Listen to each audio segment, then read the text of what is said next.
Hey everybody, I'm Kate Conroy. And I'm Vinny Civitillo. And this is Other People's Business, which is the podcast from the New Jersey Business and Industry Association, which is the largest business association in the country. That's a hard word to say today. It is.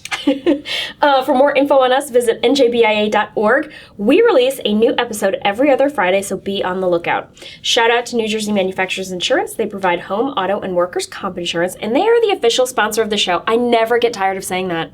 Check them out if you need some insurance. I myself actually usually have problems with the acronym. Like if I say NJBIA too fast, I either throw a G in there or stumble on the I or the A. So no judgment today. Thank you. Before we get started, a quick reminder to please subscribe on your network of choice, iTunes, Google Play. Anywhere you can get a podcast, we're there. If there's somewhere you can get podcasts that we aren't, by all means, write into opb@njbia.org and let us know, and I'll make sure to change that up for you. And rate us. If you're listening to this on a network that allows ratings and reviews like iTunes, please make sure to do so. It helps us get discovered. If you love us, give us the 5-star review. If you hate us, go away. Why are you still here? You're not really listening if you hate us. Nobody wants you here. Go home. Yeah. So with us today is Michael Diamond of the Asbury Park Press. Michael, say hello. Tell us a little about yourself. Hi, everybody. I'm nervous. I didn't know it's the biggest business association in the country. The galaxy, actually. We have 19,000 members. That is ridiculous. It sounds ridiculous every time I say it. 19,000 members. That's crazy. That's crazy. Well, thanks so much for having me. I'm Michael Diamond. I'm a business reporter at the Asbury Park Press. And I cover the economy and healthcare and everything else that sort of comes up in the business world. Been at the press for it's my 19th year. Wow. So that's impressive. I've seen the economy really evolve over that time, starting in 99, back before most people were born now. Not before me. No, we were definitely here. Yeah, we were definitely here. And it's been a fascinating state to cover. No, that's true. Yeah. That's true. If that's one thing we can say about New Jersey, it's fascinating. New Jersey is a fascinating state to cover and watch. It's true. Okay, so today's icebreaker is, what is your favorite book and why? Who wants to go first? Vinny does. No. Sure. Okay, so I'll go. My favorite book is Ready Player One by Ernest Cline. It was recently made into a movie, but I would recommend that you read the book rather than watching the movie. Not that the movie was bad. It's just that they made sweeping changes to the plot, characters, motivations, just about everything. So that book has been owned by me in my Audible you have it? Library for more than a year, and I still have no idea what it's about. So tell me what it is about. So it's a kind of a dystopian future where people spend their time in virtual reality because the world itself isn't worth going out into anymore. The person who invented the virtual reality thing long ago died and made a scavenger hunt based on his personal interests, movies from the 70s, 80s, 90s, video games, that kind of stuff. And whoever finds the Easter egg planted somewhere in the virtual reality based on their knowledge of those movies and whatnot inherits like it's either $1 billion or $1 trillion. Something oh my like God. That. Yeah, so everybody in the world is obsessed with, 80s, 90s pop culture, trying to finish the adventure and get the egg. And as a big movie fan, I was going to say it's a perfect book for you. There's a certain challenge in the book where the character has to recite word for word every line from Monty Python and the Holy Grail. Oh my gosh, yeah, really? They don't actually take the time to do it. But they talk about it. And I was like, I don't know that I could pull that off. I could probably do pretty well, but I don't know word for word 100%. I know but that's the sort of certain thing. lines from that movie. Yeah, like the author just gets me on a cool level. Like the vehicle that the kid drives is the Back to the Future time machine DeLorean with Ghostbusters logos on the doors and a Knight Rider grill in front that he calls the Ecto 88. I was just I took a picture of that paragraph. I was like, he gets me. But I'm just a sucker for adventure stories. It's once you get to a point where the villains really crank it up to 11, I was just addicted. I couldn't put it down. So, wow. Yeah. Is that a new one? No, it's been out. It's been out for like 5 or 6 years now. Maybe a little bit longer. I've owned it for at least a year and a half. Yeah, I know it's been at least a few years since I've read it, but So did you see the movie? I did. Yeah. I enjoyed it. It's kind of like I enjoyed it as a very separate thing. Like I almost don't even consider it an adaptation of the book because it's that different. But it's also pretty enjoyable. I would just recommend reading the book first. So yeah. Okay. All right. Michael. Okay, so the question was what my favorite book is? Yeah. Okay, so recently, I'm going to go with recently. Okay. I just finished this book called Sing Unburied Sing by Jesmyn Ward, who I think is probably my favorite author of the moment. It's just about kids growing up down in the South in Mississippi and sort of the burden that they bear from Jim Crow and slavery over the years. And it's so beautifully told and devastating at the same time that I had to not read a book for a few months after I finished it and just sort of let it sink in. Was that the one where all the characters are really unlikable? Yeah, so we actually have a book group here at NJBIA, and that was the last book that we read for the NJBIA book group. I actually sat that book out, but still attended the book club. Yeah. I can speak intelligently about the book. I just haven't read it. Yeah, I hated the book. I listened to it, and I showed up at the book group meeting, like, angry, and, like, I hated this book. Yeah. Only because the characters were so awful. Awful to each other, awful to their children, awful people. And those poor kids, being born, you don't choose where you're born. And I felt like their lives probably weren't going to turn out very well. Yeah, so that spoke to me. So it was just kind of, I was crying at the end several times, which I rarely do with books. But it was just a lovely, it's hard to describe. And you're right, the characters, the adults in that book were hard to stomach. But you could sort of see how you would, in that, growing up in that environment, how you would sort of end up like that. And then these kids needing to be the adults in the book. Yeah. And you hope, you're at the end, you're like, I hope they make it. I really do. What was it that really spoke to you? Really, from a writing standpoint and how it's crafted, and every sentence was so lyrical. And that was kind of what pulled me in. Like, when I read, kind of in journalism, when I'm reading, I kind of look at more than the information, just sort of how's the story told? Yeah. And how's the writing? And is it singing? Does it meet your ear well? And with her, it just meets my ear perfectly. And I don't know if it's like her Southern upbringing that I just love and that type of writing. But that pulled me in. And then sort of the characters, it's hard to describe. Like, the characters just sort of come into focus. Yes. And there they are, and how she did it is just brilliant. I have 3 criteria for, like, a really, really great book. And it is good characters, great story, beautiful writing. And if a writer, if an author can give me all 3 of those, I fall in love. And it is just a book like no other. Yeah, totally agree. And that's kind of, if I have trouble getting into the rhythm of the writing, I'm not going to make it. Right. So,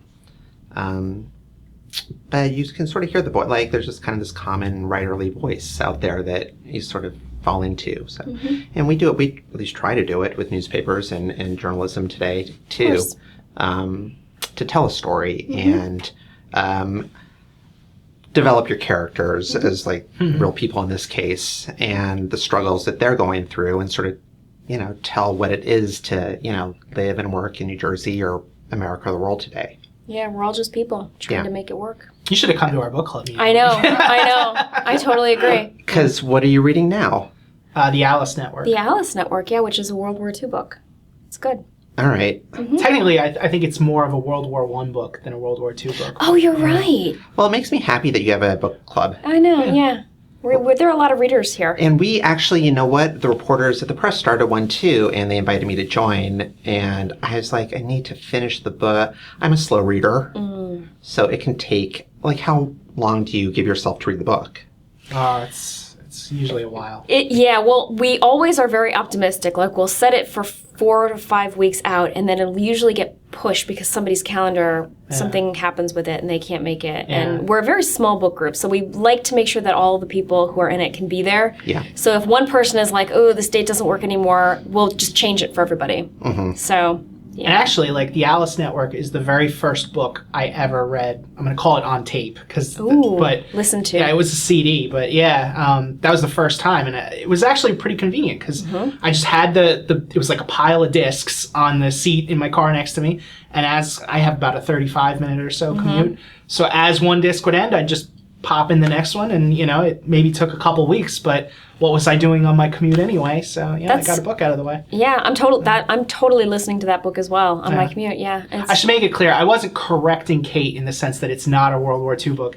If you read the book, it's set in both times. Yeah, and there are flashbacks. It's definitely like a spy story about World War I. Yeah. The other half of the book does take place in World War II, but I would say that the war is not really prevalent in the second. Yeah, after I said that, technically the other part takes place in 1947, 2 years after the war ends. So yeah, if it's a war book at all, it's a World War I book. Yeah. How about you? What's your favorite book? So my favorite book is I Married a Communist by Philip Roth, who is my all-time favorite author.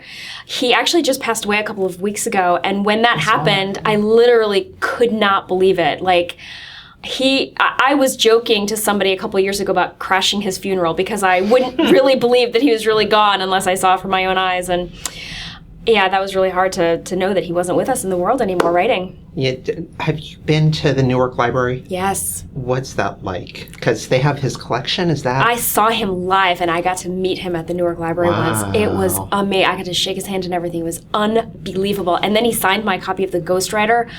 It was unbelievable. He is amazing. Absolutely amazing.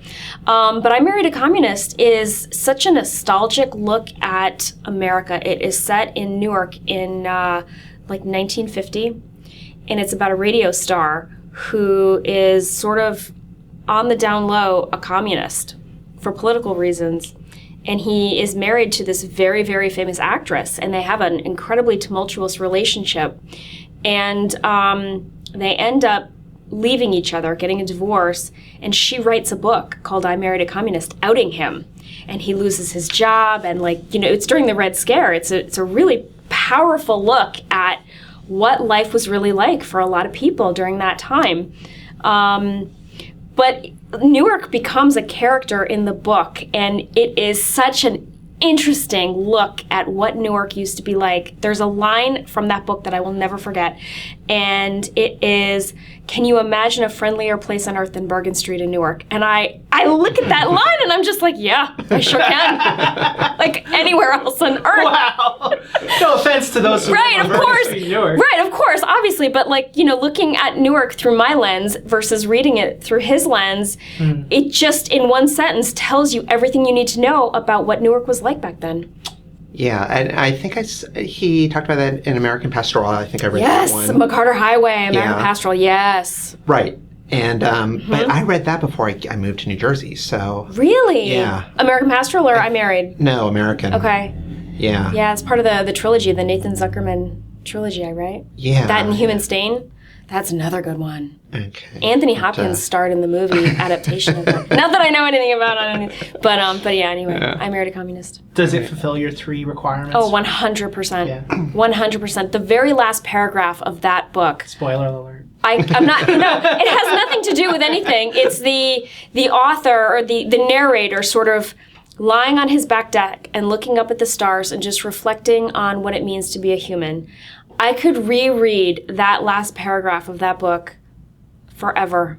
Yeah. It is beautifully written, absolutely beautifully written, beautiful, fantastic, larger-than-life characters, and a great, great story. Fantastic book. Now I feel like we undersold our books. Yeah, I don't remember the last paragraph, but I like Gatsby. I remember the last paragraph, Oh, and I'm like, Gatsby. that's brilliant. Like It is. nothing's ever going to be better than that. Right. So Yeah. why not everybody just quit? And- Right. We have enough books anyway. Right? Yeah. What's the point? All right. So tell us a little about the Asbury Park Press. Yeah, the press. Well, speaking of Newark, we don't cover Newark, but the Asbury Park Press, we cover Monmouth and Ocean County. It's an area at the Jersey Shore. It's part of the USA Today network, which has, I believe, it's 7 papers now, including the Bergen Record, the Courier Post in Cherry Hill, the Courier News in Bridgewater. So we kind of cover the entire state now, and sort of integrating trying to integrate that footprint and still deliver local news and focus on local news. So occasionally I'll be covering statewide issues and we'll share with all the papers, and occasionally I'll find myself, in Asbury Park for some local issues. And Nice. also app.com is the website, and we're moving really 100 miles per hour to digital Yeah. from print, just trying to keep Sure. up with the changing way people consume news now. And I think we're starting to get the hang of it and get the rhythm. It has its I think overall it's a good thing. I think the storytelling is sharper. I think you have more videos and audio and different components and graphics. Oh, so you're talking about actually adapting the writing style to how you would read on the internet, Yeah. shorter, bulleted, that kind of thing. Sometimes, yeah, occasionally. But when I'm doing that, I'm like, why didn't we do this before? Yeah. It's, you're explaining the issue more clearly to readers. And it also kind of is easier to format the story and plan it out and sort of focus on in your own mind. It's probably less confining in terms of formatting, so that you don't have to worry about 2 columns and how many inches and that kind of thing. You just when it ends, it ends. You don't have to stretch it or chop it up. No, you don't. And we write long pieces too still. Of course. And those happen to be kind of the ones that I enjoy the most. But it's just a reminder, and you get it every day based on how you can see who's reading it and how long they're reading, and it's just you're constantly reminding, did I present this to the reader in the best way possible? Anything you're working on now? Or recently? Well, I just finished. I'm glad you asked. I just finished a project, and it's a longer form project on Tilly, who is sort of the unofficial mascot of Asbury Park. So Tilly is this smiling clown-like figure that you've seen right now it's on the Wonder Bar. It's on t-shirts and sweatshirts and mugs, and it's all over the boardwalk. And its history is colorful. So, it kind of traces back to Coney Island in the 1800s. It made a recovery in Asbury Park in the 1950s. And now it's everywhere, and we sort of wondered, who owns Tilly? Is somebody sitting there collecting all the royalties from everything that's being sold? And it was quite a treasure hunt, trying to sort of figure out who has the best claim at it, and learning a lot about copyright and trademark law, which is just beyond complicated. Fascinating, I'm Yeah, sure. it was. And so, yeah, we're hoping a lot of people check that out this summer, Yeah. along with the documentary. So another type of new journalism that we're doing. Cool. That's amazing. So you guys are producing a documentary. Yeah.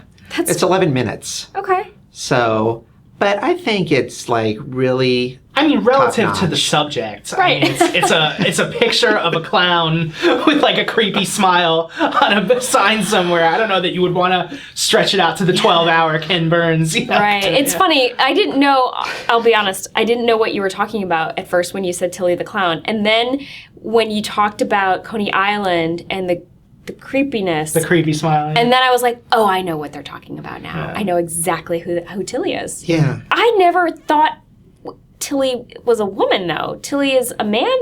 I mean, a boy clown? Tilly's a boy clown. I mean, not to give Tilly away is the a head, and I don't think heads have genders when they're But it looks like a disembodied. boy. As just a head, it looks like a boy clown. It is a boy clown. Okay. How did Tilly become its name then? It goes back to, we think it goes back to George Tilliou, who owned the Steeplechase Amusements. Oh. And he's known for the Steeplechase in Coney Island. And they think that sort of figure was his brother. The clown? I don't know why you would put that on as your logo, but he did it. And then he opened the Steeplechase in Asbury Park. He opened a Steeplechase in Atlantic City and used the same logo. So they tore down the Steeplechase in Asbury in 1935 to make way for progress. But when another amusement place in Asbury, the Palace Amusements, which people know from Springsteen, was expanding in the 50s, they commissioned a sign company there to decorate the outside of the building, and they came up with Tilly a similar, but maybe not exactly the same type of guy smiling. And so that's where, when we apply copyright law and trademark law to it, it starts to go off the rails. I can't even imagine. Yeah, I was thinking I know at least with trademark law, if you don't defend your trademark regularly, you lose it. I guess copyright might be different. Is that right? If you don't defend it regularly? Yeah, you have to defend it. So that's why you always have Band-Aid coming out and saying, like, they're not Band-Aids, they're adhesive strips. And it's not Googling it, it's searching it. Because if you allow something to become generic enough, then anybody can claim the term. Like Kleenex. Exactly, yeah. Wow. But where then it gets a little more complicated, because you could have the copyright for something and then sue the person with the trademark who's using it and say, that's not an original copy that you're using, that's mine. But back in the 50s, when they were making Tilly, it really didn't come up. And nobody thought that he'd be this marketing marvel today. Marketing marvel. Yeah. I will never look at that clown again without thinking that clown's name is Tilly. See? Wow, I learned something really profound and important today. I feel You always learn things when you listen to our show. It's That's why we deserve the full 5 stars on It's iTunes. true. Yeah. Oh my gosh. Okay. So I think we're gonna take a quick break, and then when we come back, we're gonna play a game called Awful or Awesome. Cool.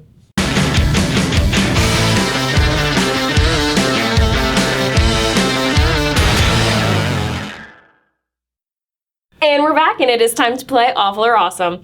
I'm going to name 3 things in quick succession, and you have to decide whether they're awful or awesome, and you have to defend your ansers. Let's do it. Okay, great. First up, superhero movies.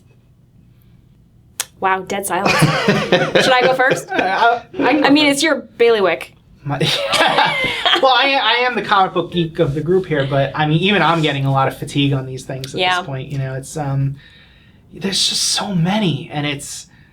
I mean, can I just say that I saw X-Men 1 and I was like, wow, that's amazing. And then I saw X-Men 2 and I was like, oh my God, that was amazing. Yeah. And then every movie after X-Men 2, I've been like, Yeah. just sort of, bored. Yeah. Not bored. That's too mean, probably. But it's just a lot of people in tights running around blowing stuff up. Like, do you remember, what was the Superman with Henry Cavill? Man of Steel. Yes. That they destroyed a whole town, and it was like one explosion after another, like buildings exploding. Yeah. And I remember being so bored. I was Yeah. like, all right, I wish I could get up and walk away and come back, fast forward. I was in the theater. I wish I could fast forward until this is done, because I was It's kind of bored. like the Transformers movies, Yes. where, you know, Michael Bay style. Like, Yeah, it's eventually action Right. just gets kind of boring. Speaking of Man of Steel, I've been trying to hit the drum that, like, Superman Returns was grossly underrated. Yes! It came out, you know. Sorry, I didn't mean to yell. No, yeah. It's a serious film about, you know, what it means to not be able to go home again and try to come back to a world that's moved on without you. And there's that emotional core, too. Like, she has his child, and Yeah. they can't ever talk about it. Yeah. And that was sad for him. Yeah. I mean, that was really almost devastating. I watched that movie and I was like, oh my God. Do you remember when he was in the hospital bed and Yeah. they couldn't get the IV in? Yeah. I was like, oh my God, he's going to die. Yeah, actually, I remember, I'm okay with admitting this. I actually dropped a few tears when there's a point earlier in the movie where Lois talks about how Superman left, and she was like, you know, he couldn't even say goodbye. And then later on in the movie, he knows he's going to die, so he's like, goodbye, Lois. And I was just, wow, that hit me right in the stomach. Yeah. That was a great movie. Interesting that you actually really liked X-Men 1 and 2 and then Superman Returns, because Bryan Singer directed X-Men 1 and 2, didn't do X-Men 3, so he could do Superman Returns, and then that franchise went downhill. That's why it all went to hell. Yeah. So this is the conversation in the office where I sort of go somewhere else and Smile get on, yeah. donuts or Sorry something. about that. Oh, that's okay. Like Superman, is he a superhero? No, I'm just Like, what? because I saw the original Good one. and liked it a lot. Christopher Reeves, right? Yeah, Like the original. when I was 8. Well, I don't technically, know what there year. was a Yeah. Superman movie in the 50s with George Reeves. But let's... Oh. Superman and the Mole Men, but, you know, whatever, yeah. So you know, I haven't gotten into the whole superhero genre. I'm sorry, everybody. okay. at No, work. That's fine. okay. Some of them really are You're allowed awesome. to say It's awful. just, you know. Okay. Yeah. There's just so many, and it's, like Disney has theirs, and Fox has theirs, and Warner Brothers has theirs, and then you got a bunch of independents. There's just so much of it. I'm going to have to say awful, and the 3 movies that we talked about are the exceptions that prove the rule. But mostly, I definitely enjoy more than just those 3, but there are so many that I almost don't want to keep up anymore. And for somebody who's a big fan, that's a bad place to be. You are their demographic. Yeah. And if they're losing you. Yeah. Well, we've talked about the state of the movie industry in general in previous episodes. I mean, it's kind of a sad state of affairs where very few movies are making money these days. Yeah. And the superhero movies are among the movies that kind of bankroll the studios for the whole year, because you lose a lot of money on the serious dramas and independents and all that. And you kind of make it back when Black Panther makes $1 billion. But if we do hit this point where there's this fatigue, then, they're going to have to come up with something else. Well, I saw the Black Panther. What's the next one that came out with all the superheroes? Because maybe I'll just catch that one.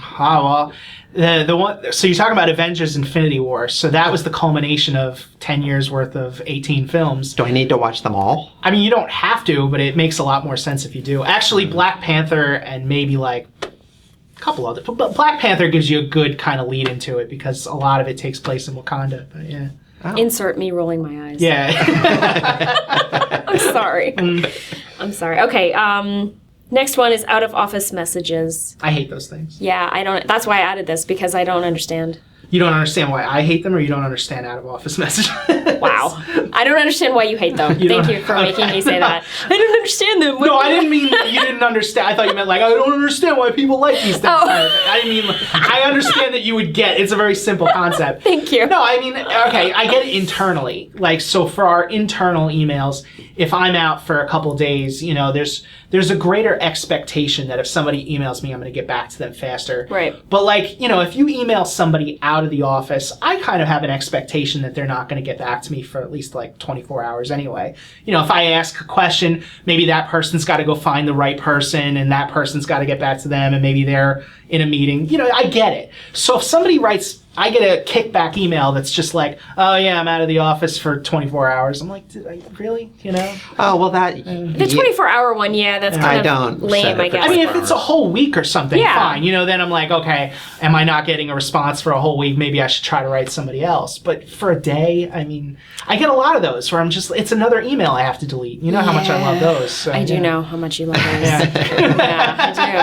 I like them. Note to self. Complain less to Kate about my email. No, I like the out of office message only because I very routinely will email someone and then forget that I did. Like, I'll just assume that when they reply to me, I will remember what it was about. I don't know. Sure. And then when they send me back the automatic reply, I'm like, oh, I need to make a note to follow up with them, because otherwise we both might forget. Like, when you come back from vacation and you've got like 10,000 emails that you have to catch up on, side note, do you prefer when it's plural for it to be email or emails?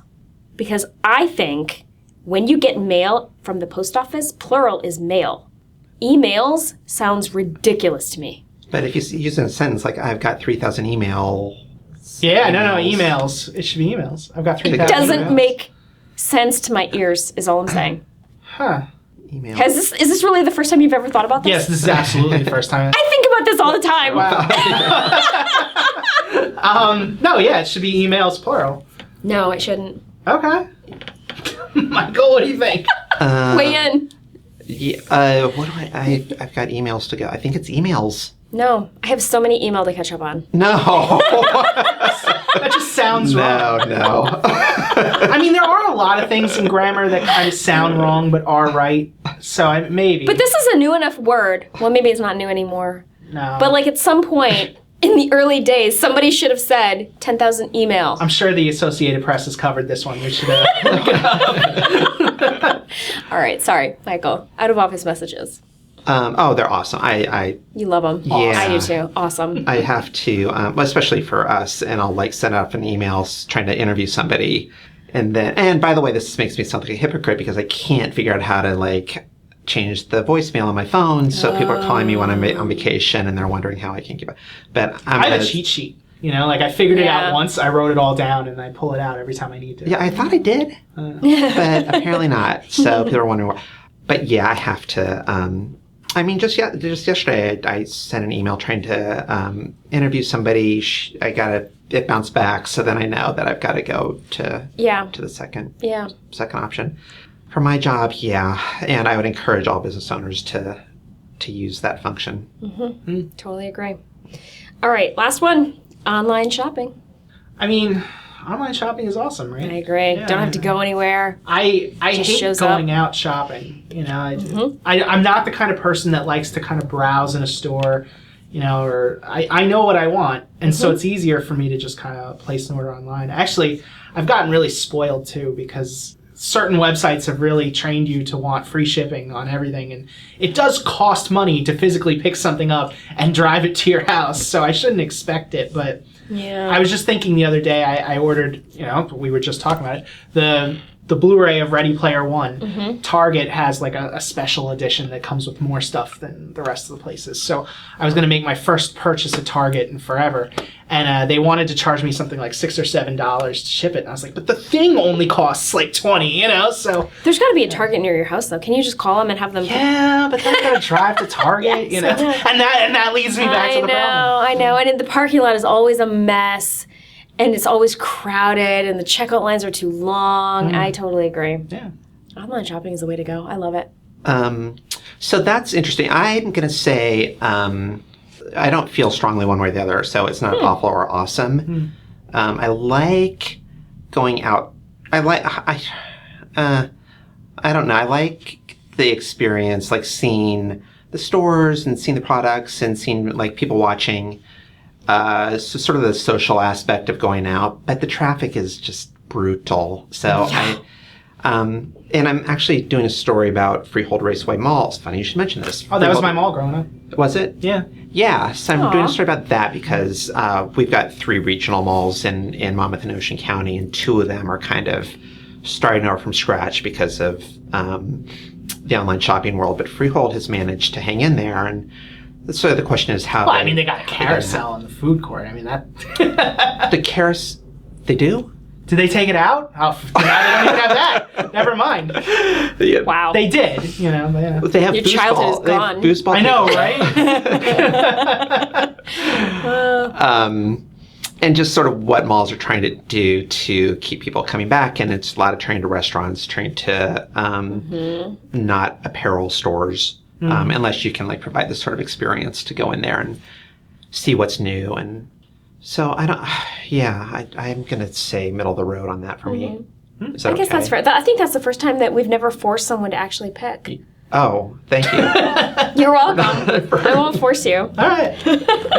All right, so let's say somebody wants to reach out to you, maybe share a tip, maybe read your stories online. How do they go about doing that? I'm not hard to find. So It's the best way to be on the Yeah, internet. it's, you can, my stories are on app.com, or on Facebook. I have a LinkedIn page, Michael Diamond, it'd be good to connect with everybody, and just sort of have, it helps me kind of know what's going on in your world too, and sort of keep an eye out for trends and changes and issues that business folks are facing here. Twitter, I'm on Twitter, at mdiamondapp.